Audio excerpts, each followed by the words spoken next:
Hello, everyone. Thank you for joining us at No Soundbites Allowed. I'm your host, Michael Voss, the Dragon of the Southern Tier, and I'm happy to be here with you today. This is early in the morning on July 23rd, and I wanted to take a moment to speak with you about something that I think is exceptional. Actually, before I get to that, let me mention this is our 998th video. We'll have one more video, a live stream on Sunday, July 26th. And that evening will be our 1000th video. We do invite you to join us for these next couple of episodes, if not longer. We would appreciate it. It's 10 years of work, and we do thank you for all the support those have given us. So let me get back to the reason why I'm on right now so early in the morning. It's about 1:24 a.m. is just a little bit earlier today. I was speaking with someone and they asked me a very important question. You see, there was some breaking news that came out today that's critical and absolutely important to my local community here in the Southern Tier. And that is that we're going to see, the news came out this evening about 5 o'clock, and it was reported that Broome County of New York is going to go broke. That's a problem.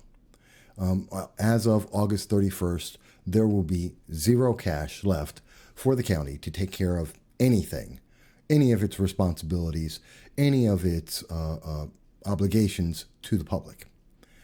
And that's a big deal. And that was reported on, as you can see here, that was WICZ News that first came out with the story at 4:43 p.m. So I was covering that, and I was speaking about it on my, for those who don't know, I'm running for an elected office, and the link for that will be in the description of the video. But I made a response to that because I am running for an elected office. But someone saw that, and they were speaking with me, and they said, Mike, but it's going to be okay because the federal government is going to step in. They're going to save us. I mean, that is what their job is. That's what I was told by this individual who happened to be an independent and was just asking that question of me. And I had to say, no, the federal government isn't. One, because it's not their job and because they're not. And I want to explain, because I think a lot of people misunderstand and they hear all their politicians saying, we're going to help you. We understand there's a problem with COVID. We know that you're having difficulty right now. We're going to help you. We're going to get you through this problem, through this difficult time. And for the most part, they're not telling you the truth. That's not really what's going to happen. And I want to explain exactly why that is and exactly how our government works, because there's a lot of people in cities and counties across the nation that have the wrong idea about what's going to happen over the next couple of months due to COVID-19, due to our economic crisis and where we have been brought to. So to explain this clearly, I want to take a second, and I don't know if many people have ever heard of a small little place. It's called Van Buren, Tennessee. Has anyone ever heard of it? I know there's some people down in Tennessee. Hey, good to see you on the show. But most people may not be familiar with it. Van Buren, Tennessee. It's a small little place. This is off of Wikipedia. And according to Wikipedia, Van Buren County, Tennessee, has the largest town, which is called Spencer. They have a total landmass of 275 square miles. And that's not a whole lot. Now, they have a total population of 5,762 people. Let me say it again. 5,762 people.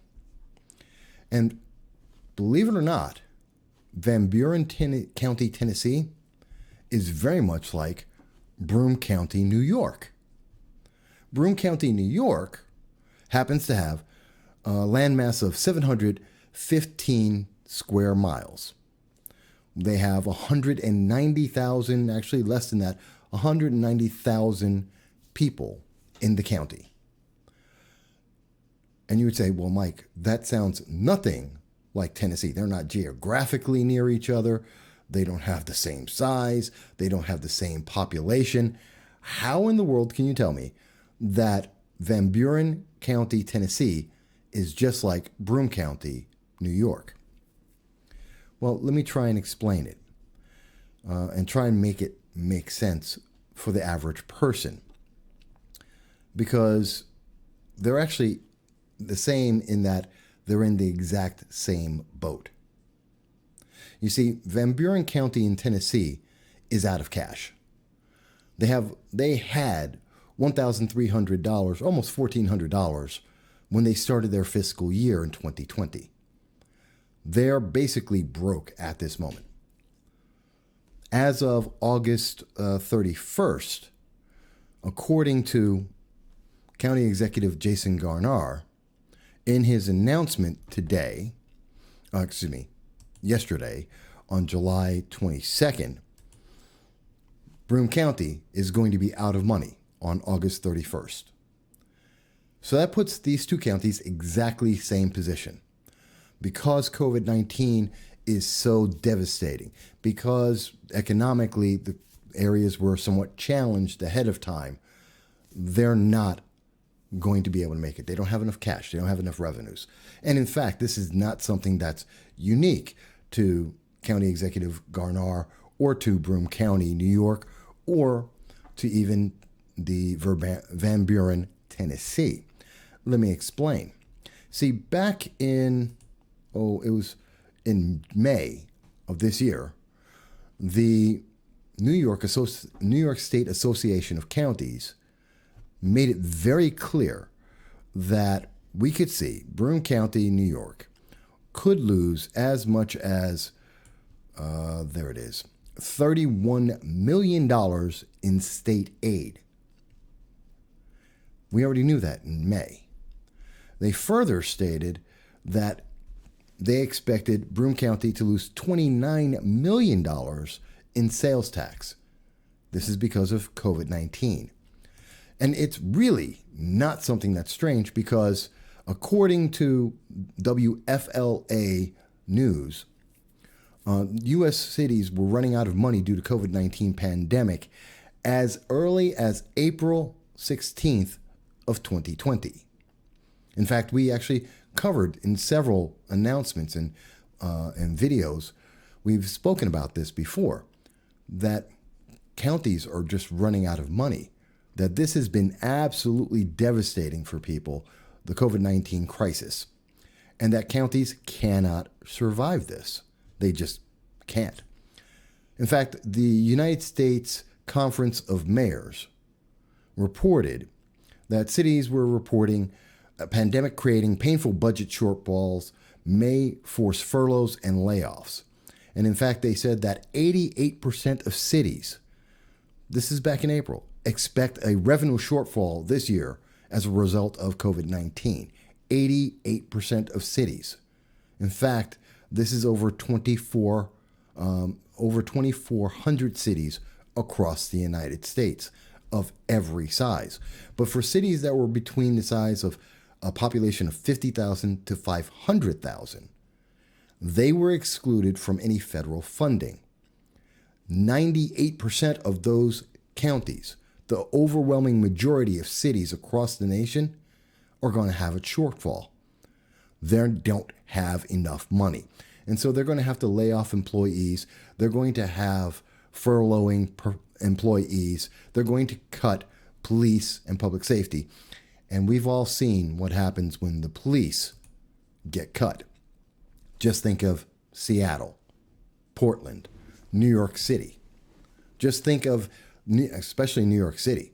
There was a 276% increase in the number of shootings, a roughly 170% increase in the number of people killed since they disbanded 600 police officers.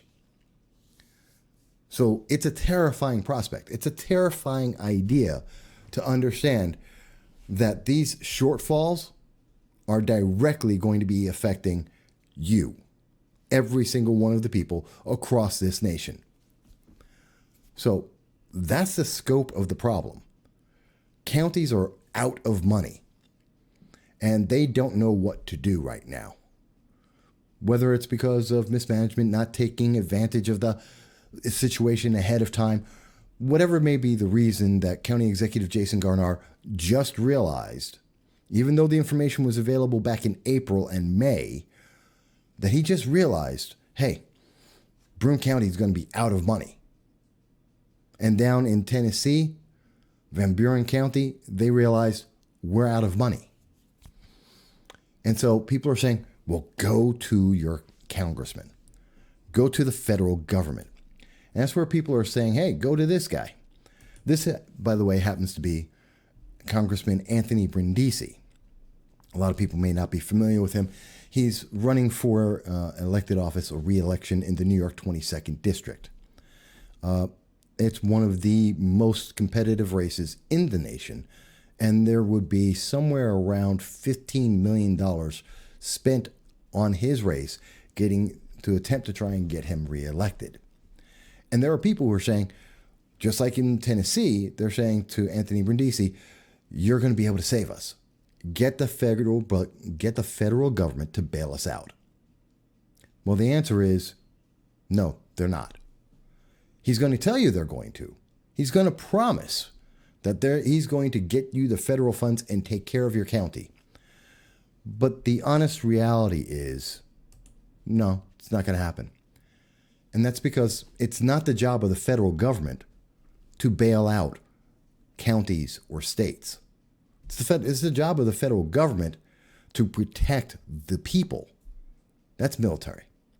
It's the job of the government to have a centralized economy. And even that's debated by many people, like the Fed, the Federal Reserve. Massive debate about whether that should or should not exist. And it's not very clear. But the federal government doesn't have a responsibility that as soon as a county, because of its fiscal errors and or a crisis, to come out and save those people, to save that county. I mean, Governor Andrew Cuomo has found that out already. He's demanded that New York State get $61 billion to bail them out of their decade-long financial losses under Andrew Cuomo. His complete economic failure, well, he wants the federal government to pay for it. And the federal government said, no. Now we're starting to get an idea of what the scope is here, and I want people to understand clearly.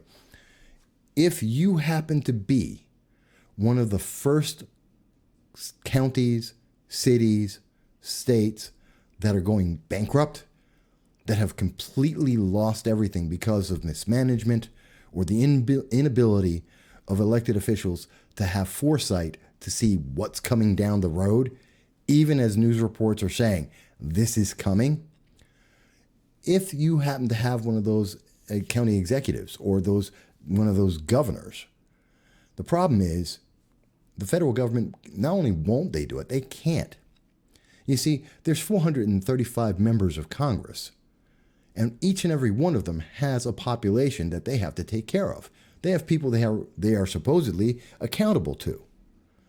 And so if, for some reason, we were to see Van Buren County, which I think, may be a really nice place. I don't know. I haven't been there. But Van Buren County, with 5,000 people, if the federal government goes in and bails them out to take care of them, because like some people think, it's the job of the federal government to take care of them, to bail them out, to get them the money since they're out of money, then what's New York City going to say? What's New York State going to say? What's Broome County going to say? I have to believe that Broome County Executive Jason Garnar is going to say, well, if Van Buren County can get it, they have 5,000 people. We absolutely should deserve to get more. We have almost 200,000 people. And that would make sense. And then there's going to be LA County, Kings County. There are going to be counties across the nation that have even more people. Hundreds of, millions of people. And everyone's going to say, you should give us that money. You should take care of it.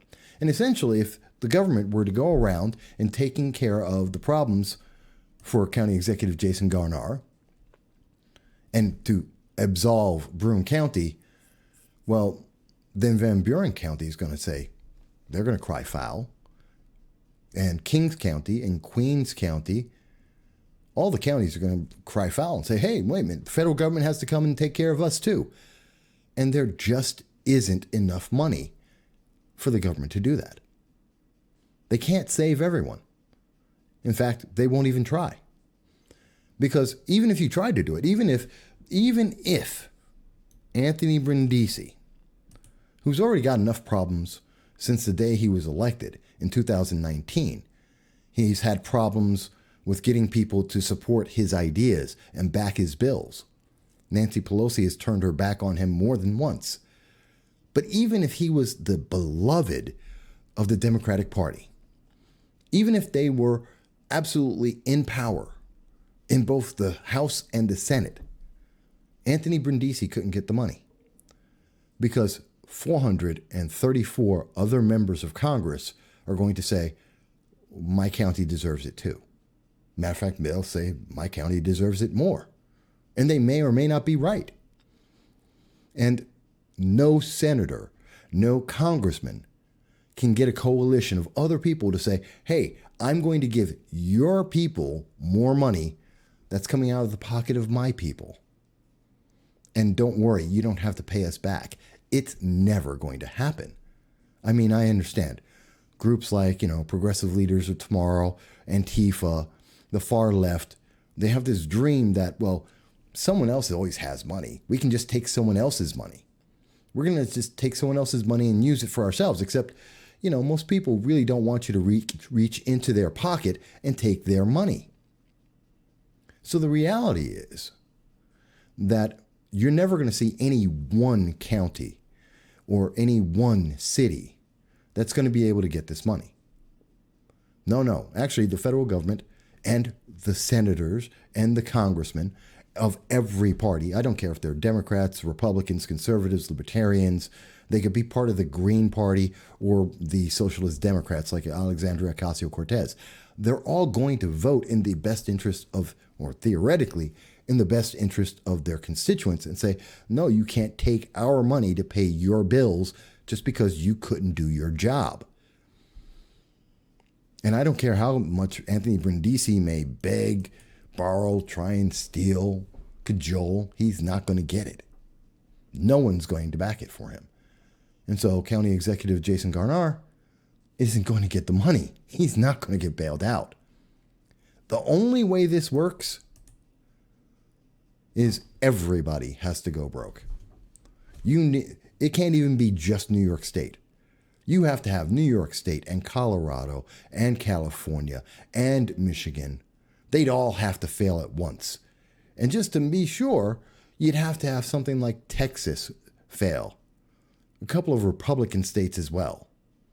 Because if they don't, there's no way that there's going to be a consensus of people, senators and congressmen, who are up for re-election that are going to go out to their constituents and say, I'm taking money from you to give to someone else and you're never going to get it back. And by the way, it doesn't matter how bad we're suffering, no one's giving us any money. That's never going to happen. But you could say, well, Mike, but the government will just print money. Well, the government isn't going to print money just for one city or for one county or for one state. It doesn't work that way. Never going to happen. The amount of inflation it creates isn't worth saving that one place. So what you need to do is you need to see everything fail, and then the federal government will step in. Now, I'm saying all this just to give you a real clear understanding, because there are a lot of talking heads out there. There are a lot of politicians out there who are going to try and make you feel like someone's going to come and save us. Don't worry. We are talking to them. We're telling them that we're in trouble and someone's going to save us. They're going to help us. And the answer is no, they're not. And in fact, they know it. They're politicians. They know what the deal is. They also know that this is not new news. And 88% of cities, over 2,400 cities, are going through exactly the same thing. Hundreds of counties are about to go through the same thing. Now, you may hear me talking about this and say, well, it's not my county. It's not happening here yet. And the key word here is it's not happening yet, but it will. If not over this summer, then very likely in the fall and the winter, when COVID-19 comes back, it's going to happen to your county too. Now, the good news is if your county has been able to balance its budget, if their leaders have worked with small business and were able to try and hold on to businesses longer, and they're able to make it so that they're not in that first initial wave, like Broome County, like Van Buren County in Tennessee. If they're not the first ones that are completely failing, then you're lucky. If you're in that second wave of states and counties that are all failing at the same time, you can get that money. You'll be able to be saved. The very first ones, though, they're going to fail. They're going to completely fail because the government's not going to come and save you. Now, I say all of this, which is kind of depressing. I know it is. To one, let's remind people what the government really is here for. And it's not here to save counties or states from having bad elected officials who don't understand economic policy.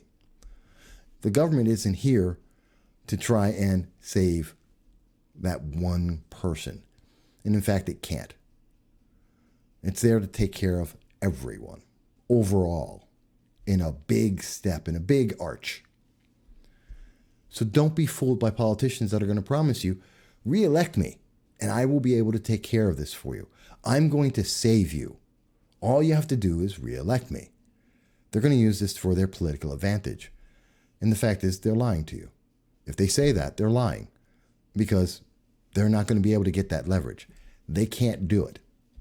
And you should know that. And you should also be aware that if your elected officials aren't able to function and take care of this, to try and come up with a plan, to try and work forward with all the advanced information they had received, you may want to consider someone else. You may want to consider that you need to talk with your local business and your local community and government and say, let's put a plan together right now. Because I guarantee you, 2021 is not going to be any better. 2021 is going to be probably worse. And again, federal government probably isn't going to come and save you. They're not going to bail you out. Not until the very end. Not until it's too late. At least for some companies. For certain counties. Like Broome County. Like Van Buren County. Some places, it's not great to be first. Not in this kind of a race. So, hopefully this helped people understand what's really going on in our government. What's really happening when we look for the government to do something. When we look to politicians to do something. Reality check. They can't. They're not even supposed to. And we really, really need to look at a lot of our elected officials, a lot of our economic policies, and say, this isn't working. Let's change it and fix it. But that's my thought. And hopefully you found this interesting. Hopefully you found it informative. And hopefully you're still going to check us out on Sunday at 2:30 in the afternoon Eastern Standard Time to see our 999th video. And then on YouTube, on No Soundbites Allowed, we will be premiering our 1000th video. 10 years in the making. 10 years in the making, our 1000th video at 8 p.m. I hope that you check it out. I hope that you take a moment. It's not very long. Take a moment to check it out. And if you like it, come back again. If you agree, I thank you for that. If you disagree, please send me a note, a message. Let us know why you disagree. But until then, I want you to be well. And please, don't worry. We're going to get there. We're all going to get there together. Thank you.